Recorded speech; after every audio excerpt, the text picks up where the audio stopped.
And we are making our own recording as well, which we are going to share on our website on a web story later tonight. If any of you we have here, anybody else in the waiting room? Who's in the waiting room?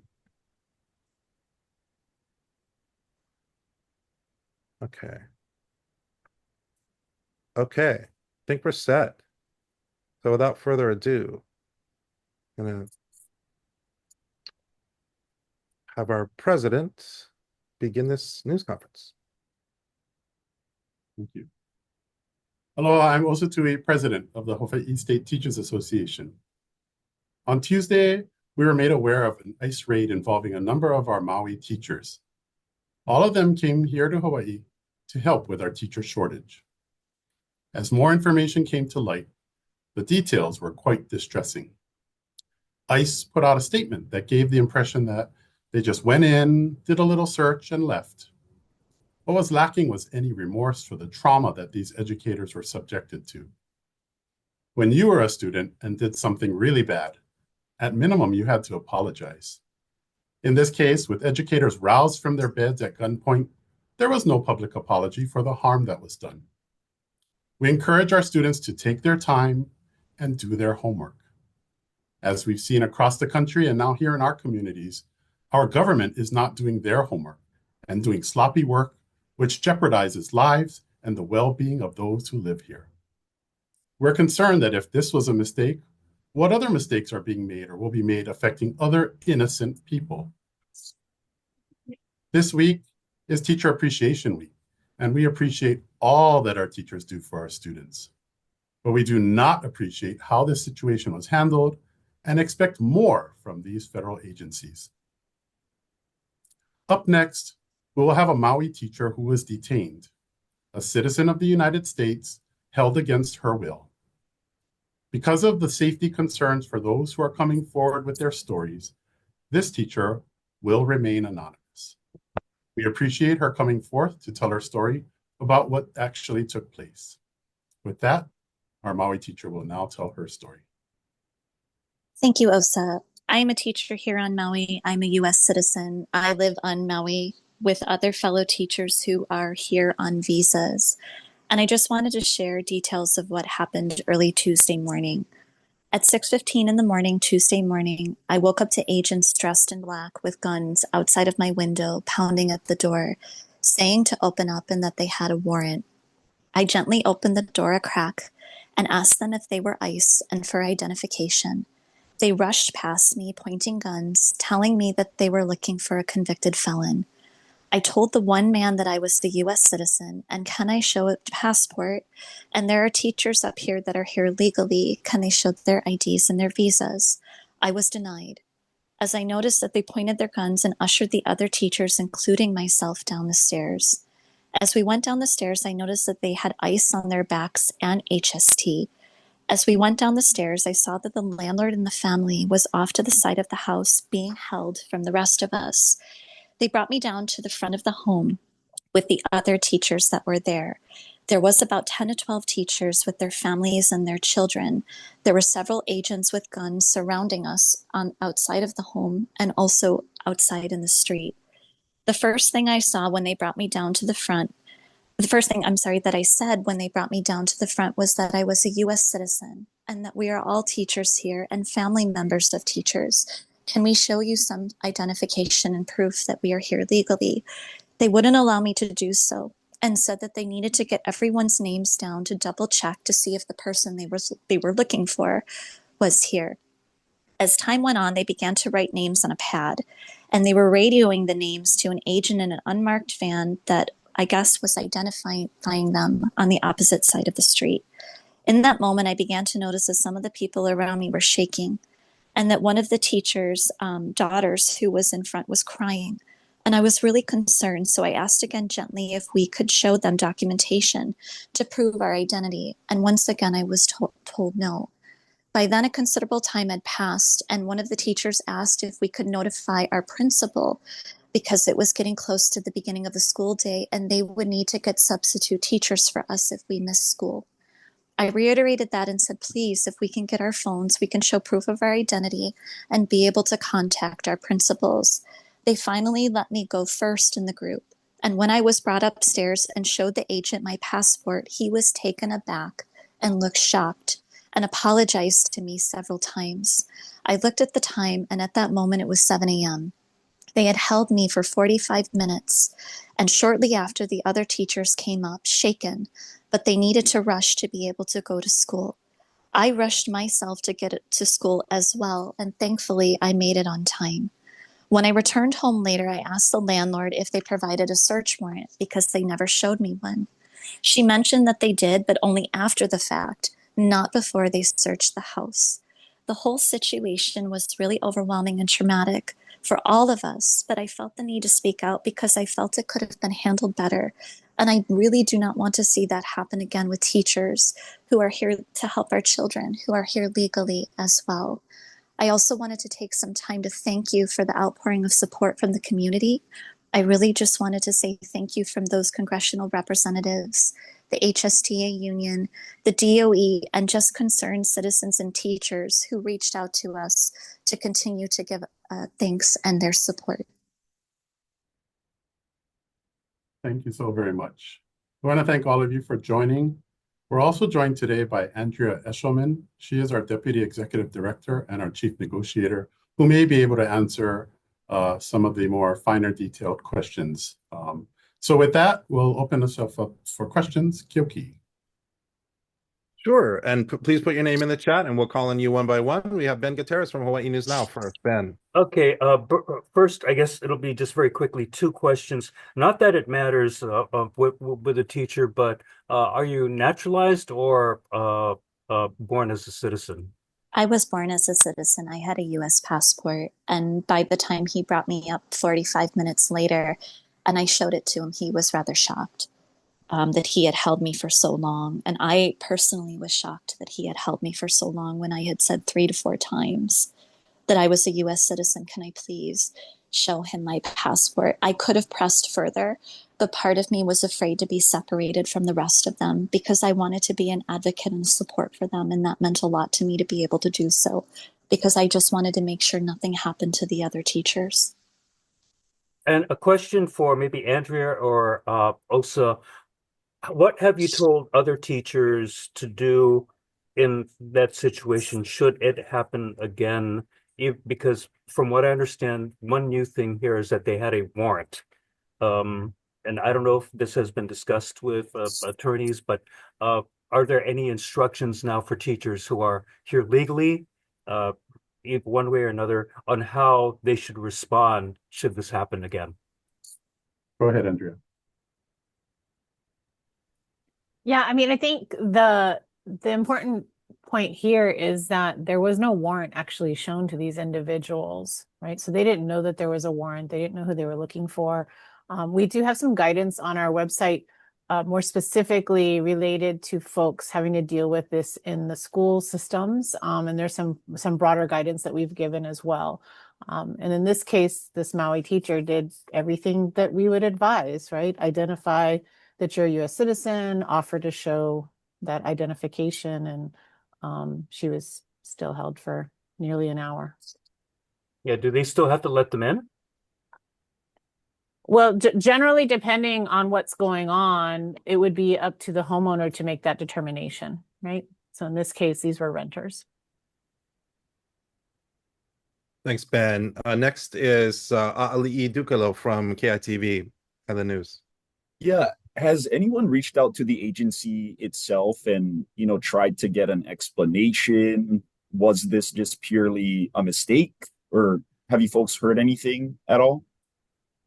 So we've been in constant communication with Senator Schatz' office, Senator Hirono's office, and also Representative Tokura. And they are the ones who are taking the lead with trying to hammer out exactly what happened in the situation, what went wrong, and what needs to be fixed. I think Ali, I think our Maui teacher can explain a little bit more about what she learned later, that who they were looking for. Would you like to explain that, please? Yes, when I returned back to the house after school, immediately I went to the landlord and I asked her, did they provide you a search warrant? Because they did not show me any such document. She told me they provided a search warrant, but after the fact. And she said that they were looking for a Hispanic man that had lived there over a year ago. So that was who they were looking for with the warrant. But when they were searching the house, and then when I was out front with them, I did repeatedly say to them that, you know, we are teachers. They have proof of identification that they're legally here in the United States, and I am a citizen as well. Can we please show you our documentation, because the person you're looking for, I do not think is here. So I did try to repeatedly ask for that, and I was repeatedly told no until a certain point of time had passed, when I think they had realized that that person was not there and that they had made a mistake. Thank you. Next, we have from Civil Beat, Megan Tagami. Hi. Maybe this question is for Osa or Andrea, but I was wondering, could either of you speak about if if you have any thoughts on how this incident could impact Hawaii's future recruitment of teachers from the Philippines, or just internationally with these J-1 visas, and also if you've heard of any other incidents like this happening to teachers here in Hawaii? I will say that our J1 teachers who are here from the Philippines, they have a very close-knit group. They are a network of teachers who keep in constant communication with each other. I have met J1 teachers from other states who monitor things that are going on. And unfortunately, this is not happening just in Hawaii, but this is definitely something that is not going to help any type of recruitment. And so we're glad that this situation ended with them being released. But had this Maui teacher not been there, there might have been a different outcome. And we're very worried that that might happen again. And Peter, are you able to speak? Peter from the Star Advertiser, Peter Boylan, or do you want us to just... Yeah, thank you. Are you guys planning to sue ICE or file a lawsuit or seek some sort of civil action against the organization for the actions that happened Tuesday morning? There is no discussion of that right now. Okay, thank you. To Ben's question that I saw briefly in the chat, our J1 teachers are here on a visa that's meant to be a cultural exchange. It's not only for teachers, but also nurses and other various workers throughout the country. It's a 5-year visa program, and they're supposed to come here, have a cultural exchange, and then go back and share what they've learned in their home countries. And so our Department of Education here and departments of education throughout the country have been utilizing this to bring teachers from the Philippines. We found here in Hawaii that the teachers assimilate very well because we have such a large Filipino population, Asian population. And so it's been really, we have been very happy to have J1 teachers here, but they are again under this 5-year rule that they have to go back. It is meant for cultural exchange. And we are worried that future ones will not be interested in coming. In a time where we still have teacher shortages, we need to get every teacher we can to fill every single classroom. We don't want classes with long-term substitutes. We don't want our keiki to have to learn from long-term substitutes. We want them to have highly qualified educators in every single classroom. Do you have any other questions? Sure. Here's a second one now from Megan from Civil Beat for the Maui. Thank you. Yeah, this is for the Maui teacher. I was just wondering, sorry, I guess it's 2 questions. I was just wondering, I was seeing reports that the other teachers who were in the house were from the Philippines. So I was wondering if you could confirm that. And I was also wondering if you could share a little bit about your decision to keep yourself anonymous, even as a US citizen, if this was concerns about your own safety or the safety of those in your house or a combination of both. Yes, the teachers that are here that are living with me, them and their families are from the Philippines. I have very much enjoyed living with them. We have a close-knit friendships. They're so supportive. We're so supportive of each other. And like I said, that was part of the reason why I chose to not fight back as strong as I did, to just keep myself separate. I wanted to be with them, to show them support, and to make sure that they were okay in that moment. To speak, if you say your second question one more time, sorry, what was the second question again? Yeah, thank you. I was just wondering if you could speak a little bit about your decision to stay anonymous, if this was concerns for your own safety or the safety of those you live with, or a combination of I both? think it was concerns for my safety, but it was also concerns for their safety as well because they're here on visas. And I just wanted to make sure that we were all okay and safe.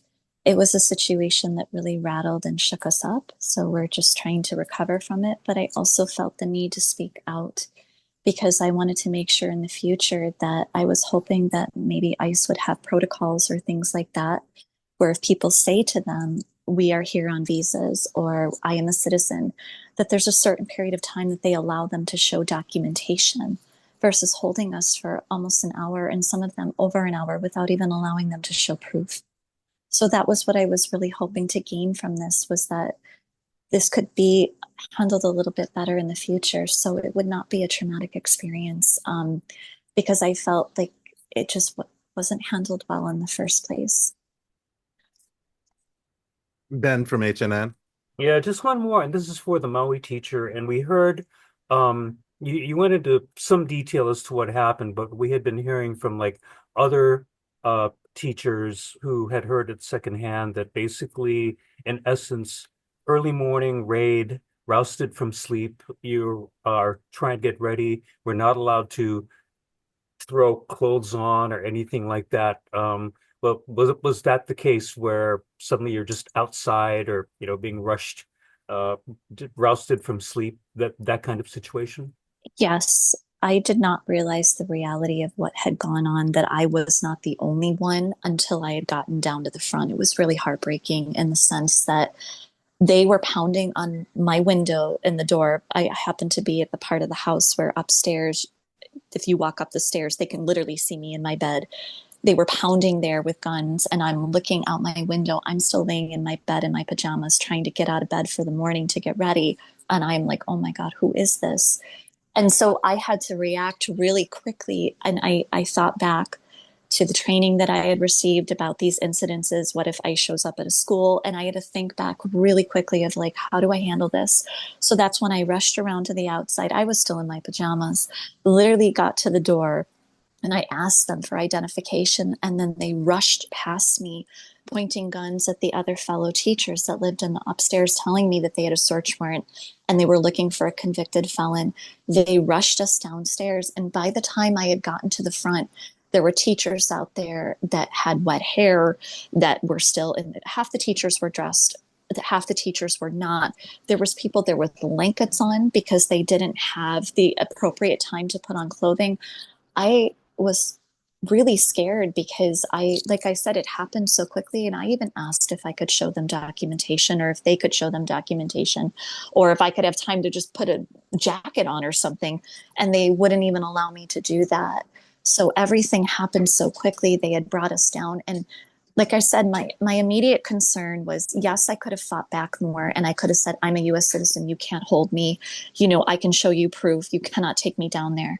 But I was afraid to do that because I didn't want to be separated from them, and I wanted to make sure that they were okay. I wanted to be that source of support, that advocate. And so I wanted to make sure that I was with them, to advocate on their behalf, because by the time I got to the front, there was people crying, there was people shaking. They were not even properly dressed, half of them. I was just so worried, about their welfare, that I was trying to make sure that they were not taken mistakenly. So that's why I was really trying to advocate on their behalf and why I did not fight back as much at the beginning verbally, because I wanted to be with them to make sure that they were okay and that nothing was going to happen to them. But yes, it was very upsetting to me to go downstairs and see the wet hair, the blankets, the pajamas. It was heartbreaking. And so it wasn't just me. And I that was part of the thing that was so upsetting the most, was that people were not given time to properly get documents, to properly put clothes on. It was really upsetting and sad.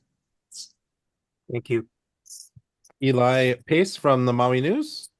Yes, and thank you for taking the time to speak with us today. I was just curious, do you have any idea roughly how many agents were involved in the operation? Ballpark, half dozen, more than a dozen? It looked like there was at least 10 to 12.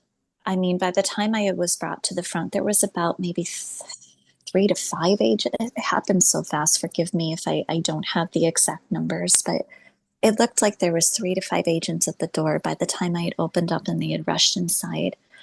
By the time I had went down to the front, it looked like there was 10 to 12 because there was like 4 to 5 in our like immediate proximity right around us. And then there was few more in the street around the entire property. There was also a few to the side staying with the landlord and their family to make sure that they were not allowed to come near us.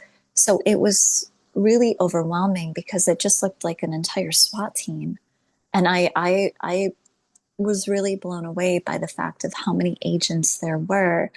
And like I said, I was also blown away by the fact that I had tried to explain things several times, hoping that they would look at me and notice that, you know, I was different than everybody else and that maybe they would believe me and take it down a notch.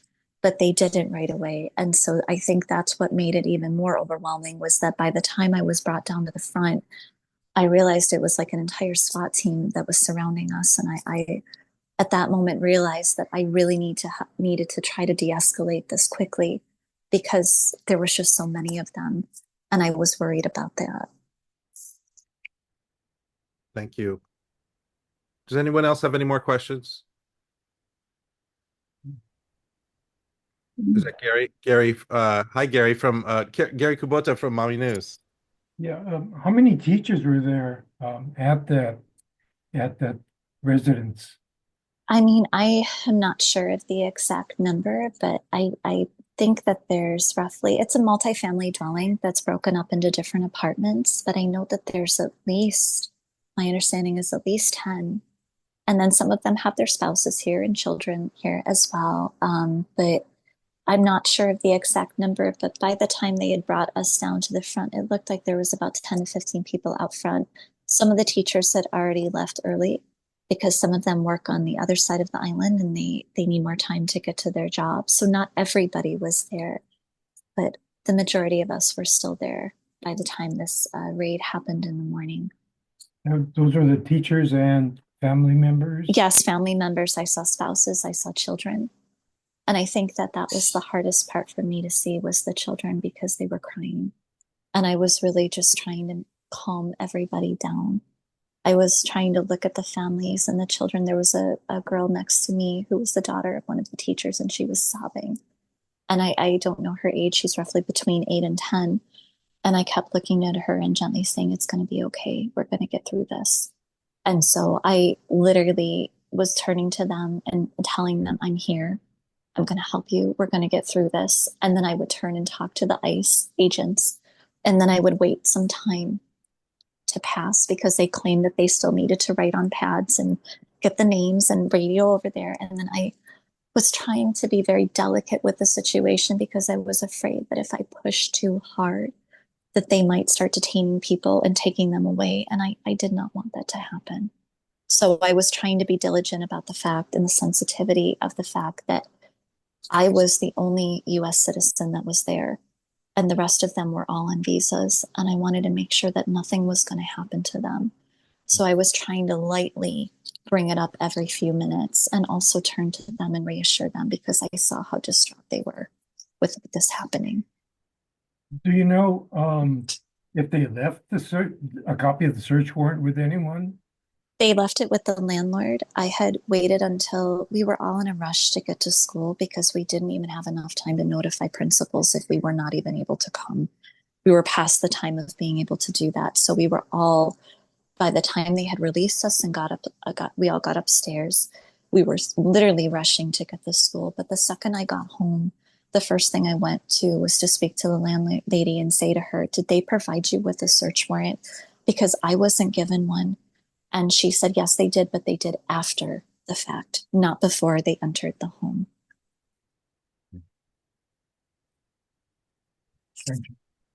Any further questions?